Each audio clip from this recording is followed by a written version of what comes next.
Hello, everyone. Welcome to the pre-show, the Buyers and Sellers Show. I'm Jay Skinner, and we'll just play a little music and wait till everybody comes around with a start about 10:35.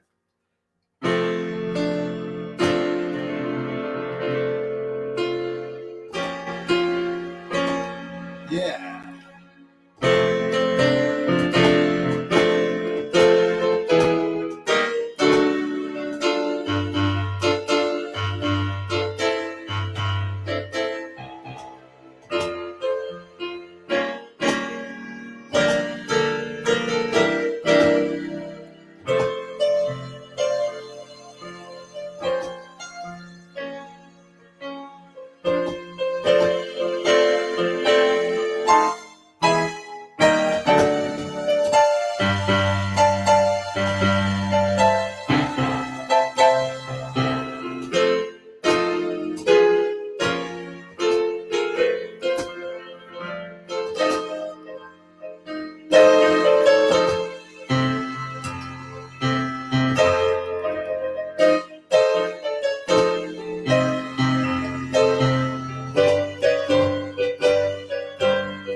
Hey, I'm Jay Skinner, and this is the Buyers and Sellers Show.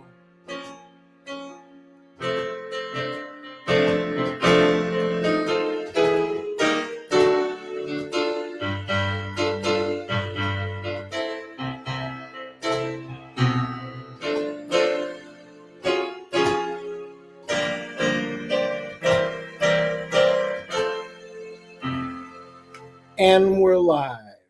I'm Jay Skinner, and I'm so glad you're here. I just got a little note here that says something about we're having trouble streaming on Facebook. We'll keep trying and let you know when it's resolved. So I certainly hope those of you that are taking a look from Facebook can still see me. And as I look at this here, I'm going to say post a comment. Hello, everyone. And I saw that Sharon Hoffmeister, my niece, has come on here and looks like she's going to be number 895 live broadcast today. 895 consecutive days. Congratulations, Sharon. Looks like you're on Facebook, so that's good. Maybe the connection's all good. Excellent. Oh, good. Ron Goodwin says Facebook is working here good too. Thank you, Ron. Well, I want to get right into why we're here. Some of you probably have heard and seen about this, and you saw the promotion that we've done before. But where we are is I'm going to be talking to John Wiley. And I want to read this. I wrote this, so I want to make sure I get it right. I love this one. He's a man who is fearless when it comes to getting public attention in order to promote his business services and help people fully understand the emotional significance and importance of uber attractive vehicle decoration and messaging for both business success and personal satisfaction. What powered this man? He was a pioneer in the CAD, computer-aided design graphics sign business, and took it into the vehicle business is really what it amounted it to become a national force and brand in the commercial and personal vehicle wrap business. And so without any further ado, oh my gosh, I'm so glad to see everybody, but let's welcome Mr. John Wiley. John, how are you? I'm great. How's everybody this morning? Oh man, I could tell they're fine. And it's like, looks like everybody's coming online and people are adding up and coming along. So this is great. So I see Ron and Sharon. Okay, great. You're on Facebook. No problem. I'm glad to hear that. So we're in good shape. And I want everybody to see here, John's don'tdrivenaked.com. And you're going to learn about that here in a minute. So John, you're here. Just tell us, just to get started here, what's Don't Drive Naked about? What are we talking about? Well, it's okay if you drive naked. Okay. It's not okay if your car drives naked. So we have I'll show you my shirt. This is my new hoodie right here, Don't Drive Naked. And this is our new camo hoodies. But when we started this business, we just felt like, well, a lot of naked vehicles out there, so don't drive naked. So it's really a lot of when we wear our shirts, people say, why? And I'm like, why not? Why can't I drive naked? Well, you can, but is your vehicle driving naked? Cool. Look, there's some people. Scott Ricard, good morning. Glad you're here. Okay, see, Ben Skinner says, don't say naked. Oh yeah, that he's teasing me because I it's like, and when the boys were growing up, I would say, don't say like nipple Oh, or don't say naked or don't say that kind of stuff. That's my son teasing us here.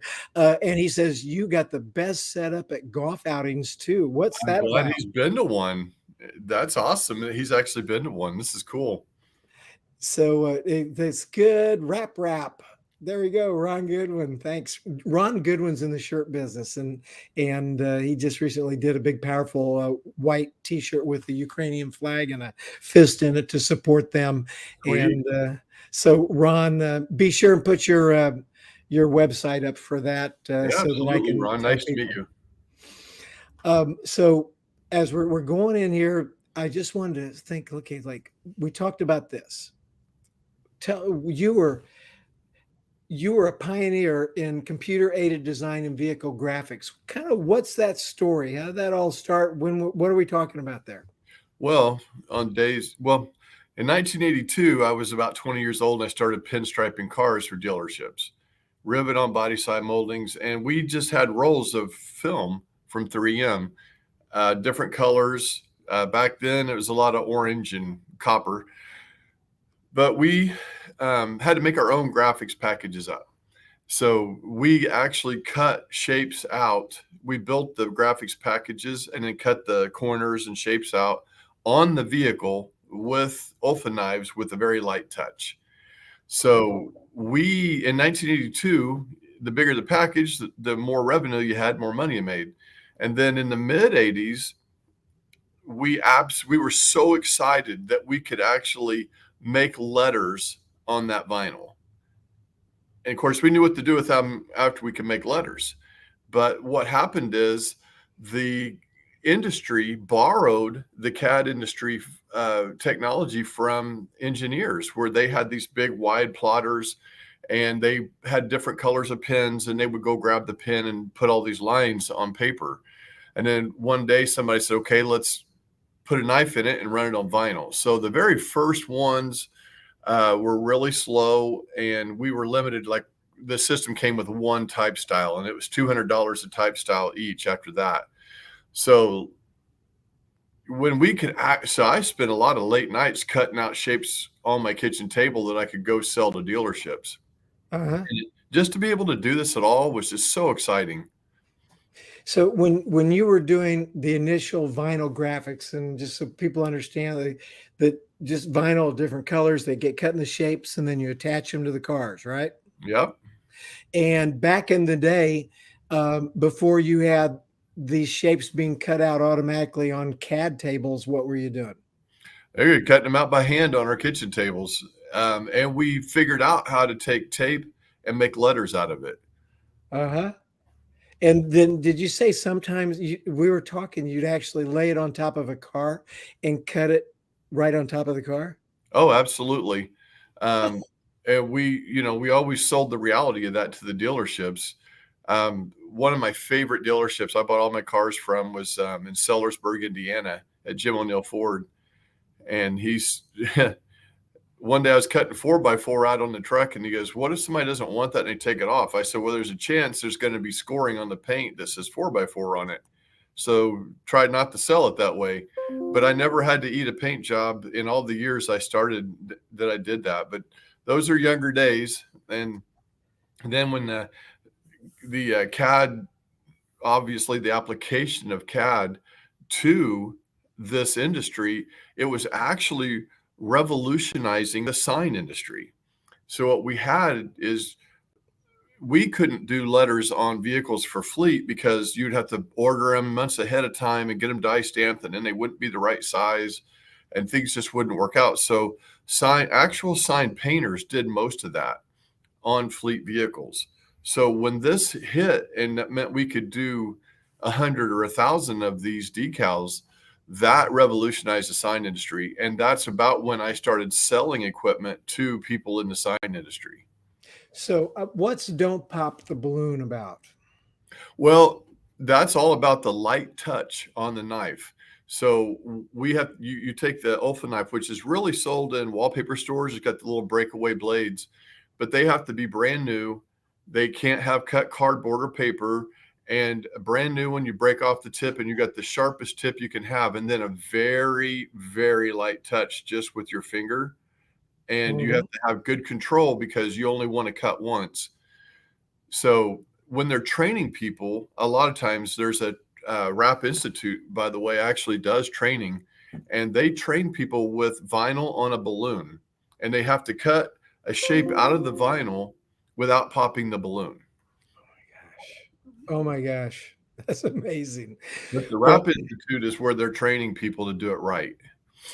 so this whole idea about vehicle graphics, you've made it, taken it to the next level for people with the idea that here they are driving their vehicles for their companies, and they can really make it a marketing tool for themselves. Exactly. And What's that, to kind of explain how that goes to the next level and how valuable and important that is?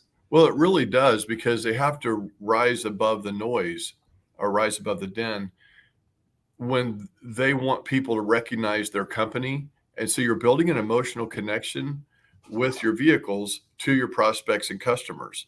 So before we design anything, we always want to know, who are you talking to? Who do you want to have call you? How do we help you grow your business by getting more leads or more prospects into your hands?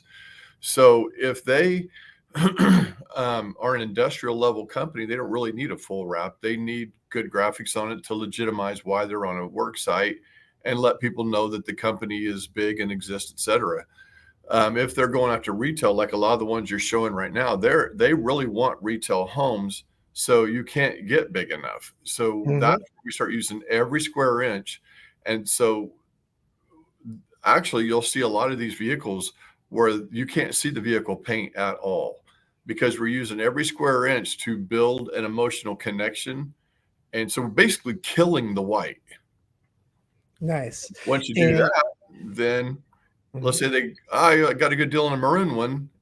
Well, that's fine. We're going to kill that maroon. Ah, well, and you told me the other day, I was like, well, what does it do to the paint when you're ready to sell it? You said that it's actually protective. Is that right? It does very, very well, a good job of protecting. Now, cheap vinyls won't, but we only use the really expensive level vinyls. And what happens is when you heat them up with like a heat gun or something, it helps the adhesive to release from the paint, and it peels off clean. Your inexpensive vinyls will leave like bubble gum glue in every square inch, and that's a horrible mess to clean up, and it's going to cost the customer money. So they're either going to pay up front or they're going to pay at the end when it's removed. Everything we do is premium vinyl. When they want to turn that back in, let's say they lease it, it's nothing. We peel it all off, clean up a couple of spots where maybe a little touch of glue here or there, and it goes right back to the lease company. The Hmm. lease companies love us because the residual value of the vehicle is intact. In some cases, if we get to wrap them brand new, 5 years later, that paint looks like brand new. So the residual value actually went up. Nice. Oh, we got some more comments here. Ron. Okay. Ron, you go to 143sportswear.com to see his Ukrainian support t-shirt. Let me recommend everybody go there, 143sportswear.com. And the proceeds from that are being donated to help the Ukrainians. So that's good. Excellent. Scott Ricard said he purchased, oh my gosh, he purchased 2 vehicles in Sellersburg at Jim At Jim O'Neill O'Neill. Ford back in the 80s. They were the only dealership I really trusted. And I'd served a lot of dealerships. So whatever I bought, I had to take crap from all the other ones.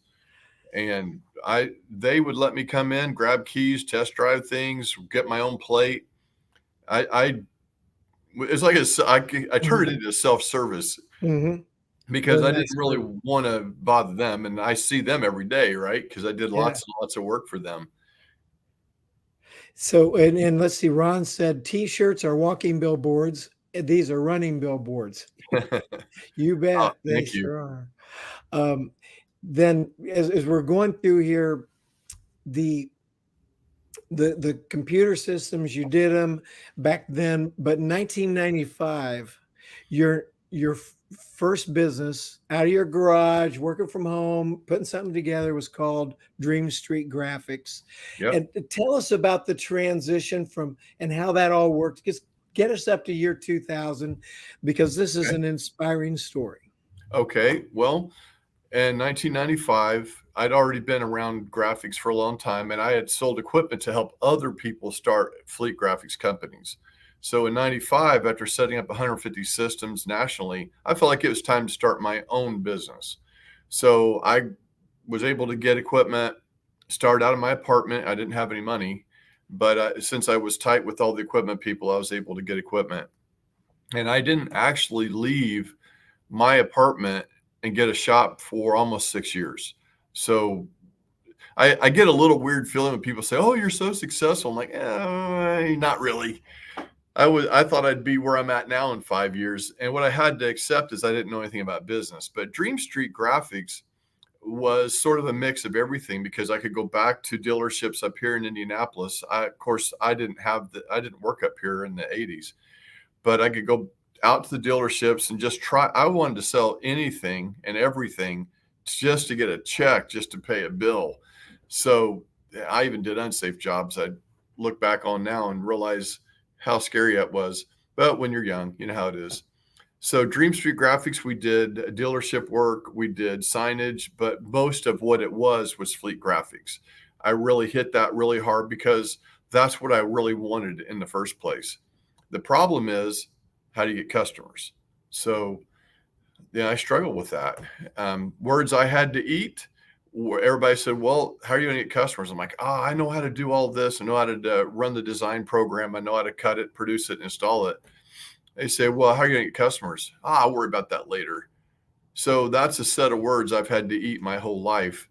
And I did eventually learn that marketing is the most important job a small business owner can have. But what we are is we're technicians. I stumbled onto E-Myth Revisited, and I realized I was in that 70% realm. I was a technician that started a business. Mhm. It didn't make me a business person or a business owner. So I had to trip and fall like a lot of other people trip and fall. So as you were building this, you were kind of spread out all over the place, as I recall, in your markets and so forth. Tell me about there was one particular meeting that you were at. I'm going to put that on here. Yeah. This is a great story. Well, Tell us the story about BNI. well, I got my first real shop, um, and in down in this area on the south side of Indy. It wasn't the one I'm in now. And I ran into a neighbor, and she goes, "Oh, are you going to any network groups?" And much as I hate to admit this, I was like, "People network for business?" Here, I've been in business over 5 years, didn't even know that, except for going to a chamber or something. So, it's kind of like living in a cave. So Mhm. that first one she invited me to was BNI, Business Network International. Um, so I went in there. I was pretty rough. They put up with me and my shenanigans. Um, so I was pretty rough going in there. It was you had to be there at 7 a.m. I'm not much of an early riser, especially with pre-night activities. It was kind of rough. Mhm. But I learned a lot while I was there, and I wanted to learn. So one day we're sitting there working on taglines. We go, "Okay, today we're going to work on taglines." And I was always very nervous when it came around my time to like I would be so nervous my head would be shaking, and I Mhm. felt like everybody in the room could see that my neck was shaking my head, probably could. So it came around, they were all talking about their businesses and the tagline, and I was sitting there working on mine, man. I'm like, "Oh, okay, well, uh, you know, no vehicles, like no clothes, and a poorly dressed vehicle would be this crap that looks like a word search puzzle that no one can understand. No one's got time to read. There's no emotional connection. And in my degree, they just were horrible and useless. So I started thinking, well, you want to be well dressed. So how would I be well dressed as a company? Because I'm trying to help other companies succeed by having good visual communication. And I thought, well, okay, so poorly dressed or not dressed is like driving naked. So this is kind of the spiel I went through. And when I stood up and I said, okay, so don't drive naked. Yay! You No, did it. like that. I sat down. There was just you could have heard a pin drop for what felt like minutes to me. I'm sure it was just seconds. And I'm pretty good at putting my foot in my mouth. I think I'm king of it. And Me too. I was sitting there thinking, man, I've done it again. I screwed up. And then all at once, everybody busted out laughing at the same time. And that's how I knew I had a hit. So I started meddling with it in my Dream Street graphics business at trade shows and things. But part of my problem in the 2000s was I was trying to sell too many things. I wanted to sell everything to my customer base because that's how I thought I would grow revenue. And it wasn't until I started tripping over books by Jack Trout and Al Reese and started learning about owning a position and what you have to do to market your business. And the more I read, the more I realized I was doing it wrong. So Don't Drive Naked was kind of in the background for a long time because that doesn't help me sell a pen.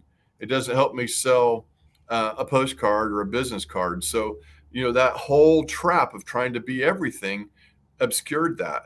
Well, then when 2007 rolled around and the world was caving in and the banks were going to fail and everybody was worried about pulling their money out of the bank and should they or shouldn't they, and the government was going to have to bail out the banks. That was in November of 2007. I'll never forget it because our phone stopped ringing. There was nothing. I had a crew to feed here and it was just nothing but total silence day after day after day.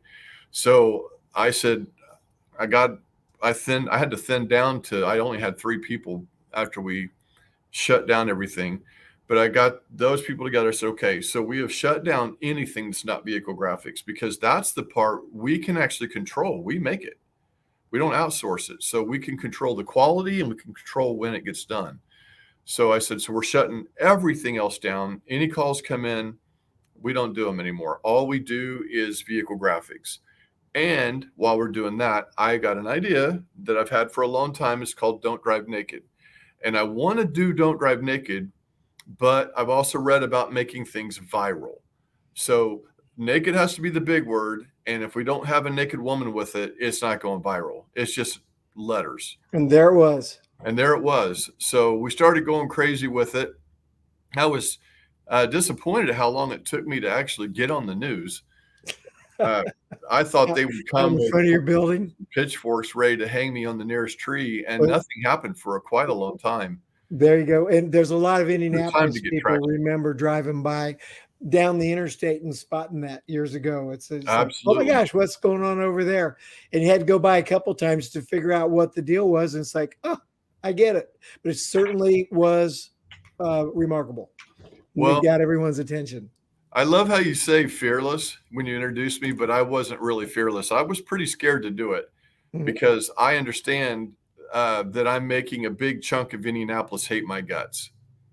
So I had to accept that right off the bat. But from what I'd read, I'm going to lose accounts and customers, but the ones I get will be intensely loyal.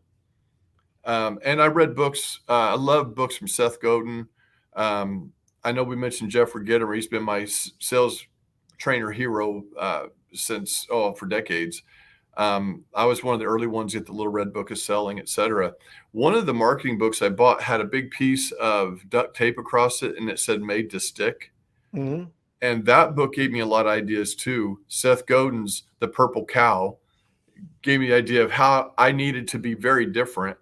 And the biggest thing that gave birth to Don't Drive Naked was desperation.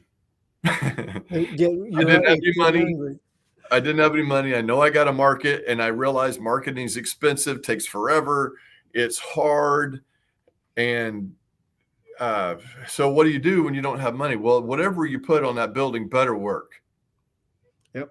Because I don't have anything else. So we wrap our own vehicles, but then that's just the beginning. I mean, we still got to do everything else everybody else has got to do. Here's a quote by John Wiley. Any good idea is worthless without marketing and money. What I put up had to burn right into the psyche of every passerby. Yep. And you managed to do that. And That's branding, though. it It's like is you're totally. taking that cattle brand and going, shh. That's right. And And once then the you brand is became a there, specialist. and You once the became brand a is there, specialist. well, Look at I that. had to. I had to because I was learning all along that I was doing everything wrong. Everything I was doing was wrong, backwards, upside down. So go ahead. Let's get there's some comments here. Doug, hello, Doug. Doug Wing just came by to say good morning. He's a former owner of the Little Giant Ladder Company. His dad founded that company, and I met him through Jeffrey Gittimer and gee, Doug, so glad you came by. He also has just published a book that's already on the Amazon bestseller list, and I would encourage everyone to go to dougwing.com, dougwing.com to check out his new book, and that'll be great. And you can say I sent you, I Doug. wrote it down. You will love it because the ethics. Doug's been on my show a couple of times, and it always ends up about ethics and how you treat people. And one of the taglines that we used before on the show was, "You need to love people and use money, not the other way around." And that's what Doug does, and that's the way his dad ran his business. And you get some tremendous insight from the book. So, Doug, thanks for stopping by. Good to see you. Then let's see if there's any other comments here I want to catch. There we go. And while we're here, I'm gonna let her run a little bit long because John, this is interesting, and what you've done here is something very special. And I want to show people a view of your shop. You have multiple locations, and this is one of your locations. It's a quick minute tour of your facility, I think in Westfield, and let's just all watch that and have some fun.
How about that?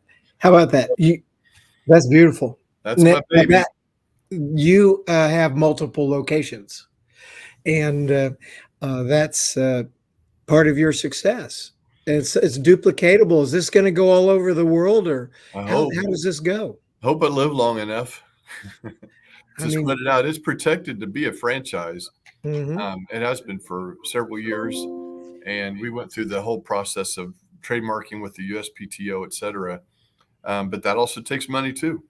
Yeah, but I can see, and right now we have a national and international office here, and I'm just looking at this saying, there may be some people very interested in this. And Scott Ricard says, "Nice shop." Yep, thank you. It is. So now as we kind of we're in the home stretch here. Couple things that I want to mention is that John and I are both going to be in Charlotte, North Carolina next week for the Jeffrey Gittimer's live event. And I want everybody to know, if you want to know more about that, there's still some availability. 3 days with Jeffrey Gittimer, Jen Gittimer, and additional friends. And John Wiley and his crew will be there. I'll be there. They're keeping the group under 300 people. So it's going to be very intimate. And there's an opportunity even to go to Jeffrey's house on Sunday. If you jump in there, you buy your ticket, and you can arrange for that. There's also a special dinner on Tuesday night at his club, and so many personal things going on. But even during the event, every morning, Monday, Tuesday, and Wednesday next week, you're going to have a chance to spend time personally with Jeffrey. How cool is that? It's like, I'm excited. I am too. So I'm going to put this up here, www.cgittimer.com, and encourage everybody to please get on board and do cgittimer.com to get more information and get your tickets if you want to go to that. This is live. It's going to be something that will just be awesome and you're going to love. So there you go. Now, one of the things about what you're doing is you've studied marketing in a huge way. And you said this, marketing is war. Every battle takes place in the mind of the prospect. You're always battling for position, and attribute that to an author named Jack Trout. Yeah, that kind of saved me, really, because when people think of you, they have to associate it with premium level integrity, etc. Being a specialist means when I say don't drive naked on my building, that is the same as me saying I'm the specialist at vehicle wraps. So to me, that's the promise. The way you deliver the promise is you better be the best. Or you better be really, really good at what you do. And that isn't just putting vinyl down. That means you have to be able to match what customers want as in terms of service. So a lot of our customers are fleet companies, or they're companies that have fleets. And that's a better way to say it.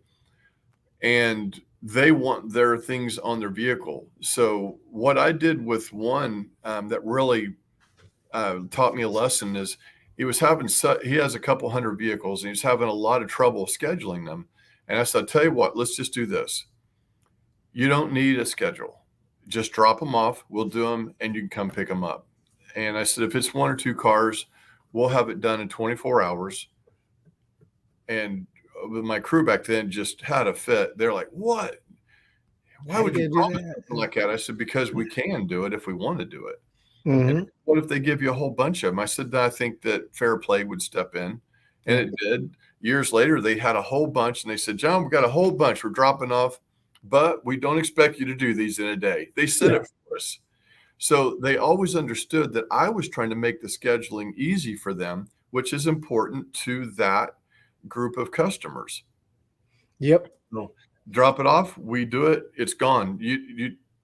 And then the other thing is we have a lot of companies with just one vehicle, and everything is about good preparation. We show them the templates, the designs, they make changes. Everything is done through email, and prep is everything, so that when they finally bring the vehicle in, it just comes in, gets the vinyl on it, it's right back out the door. Now, everyone in a service industry appreciates their vehicles not sitting in a parking lot somewhere. Mm-hmm. They're paying for that vehicle. As soon as they buy one, they might have thought about it for a year, but the second they buy one, they want everything done right now as quick as possible. I get that. So I want to serve them by giving them what they want. Exactly. And see, one of the things is that we're not here just teaching people how to buy or do vehicle graphics in an awesome way, but these are principles that they can apply to their own businesses. Peggy, you'll be there virtually. Yes, you'll be at the Gittimer event.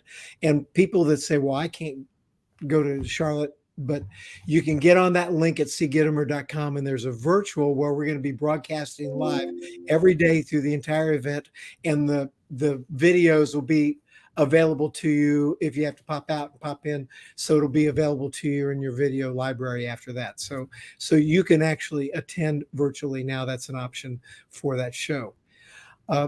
John, this has been great, and I want to wrap this up with a quote that you gave me the other evening. You said, good marketing attracts what you want and repels what you don't want.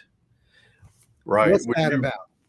Well, let's say you're a carpet cleaner, and would you rather have 90 calls in a week and close 11 sales? Or would you rather have 12 or 13 calls, you can't win them all, and close 11 sales? What I had to learn the hard way was stop marketing to the things you don't want. Like I was griping long time ago, I was griping about, man, I keep getting all these people that a lot of great ones, but I get a lot of them that just want to beat you up on price and they price check you. And they're like, well, everybody else does it cheaper than you. And you're explaining, basically defending why you're worth more money. And I said, okay, so I'm going to stop marketing to them. I'm never running another special. Everything is what it is.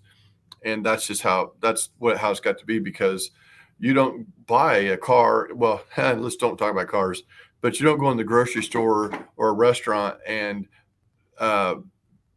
get them down on their price because you don't want to pay what they ask for.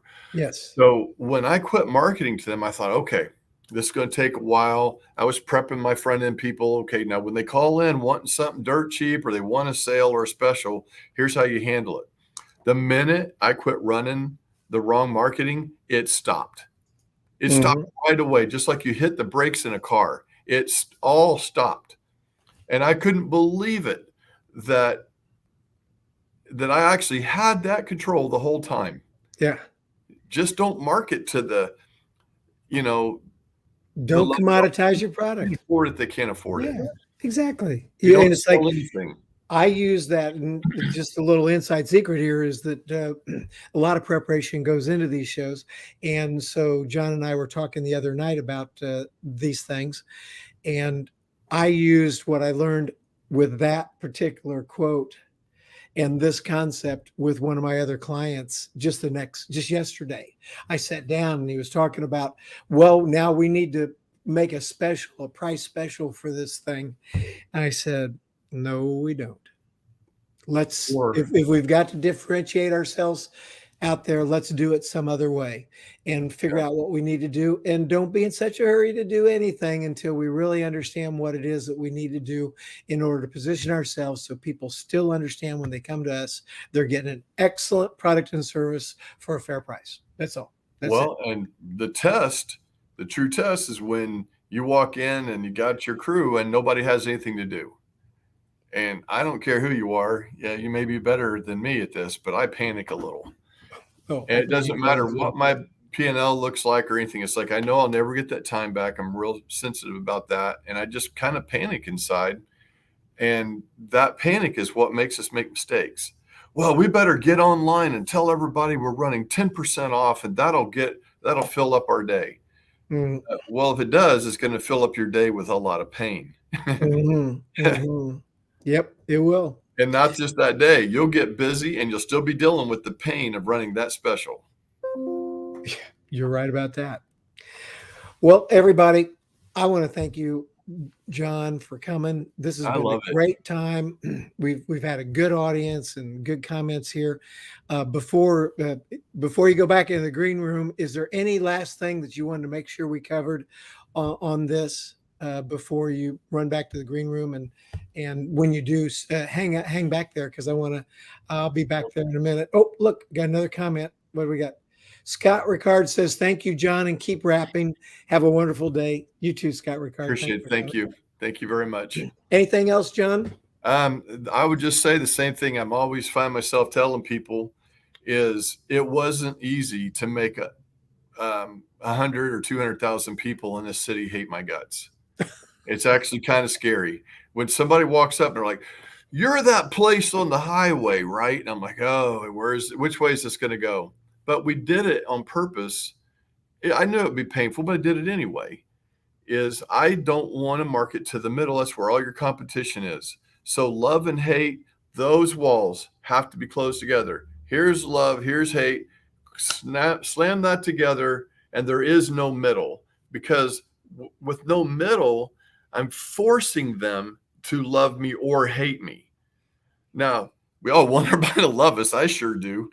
I'm a people person. I want everybody to like me. So it's especially hard for me to do, but it's also what propelled the company's success. So this is interesting. Mark Benner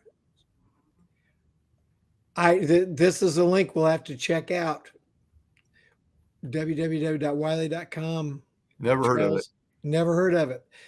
Ha. Benner's always good for some good links and some background. So I want to throw that up. Thank you very much, John. Thank you. I'll Thank see you in you. a few minutes. Thanks for coming. This was great. Thank you. And those of you that are here, thank you for coming too. This was a great show. And we'll see you next week at the same time, same channel, Friday at 10:35. And I'll be in Charlotte. So I'm sure it'll be a special show. And maybe next week in Charlotte, I can do some surprise lives from the Gittimer event. Who knows? Bye now.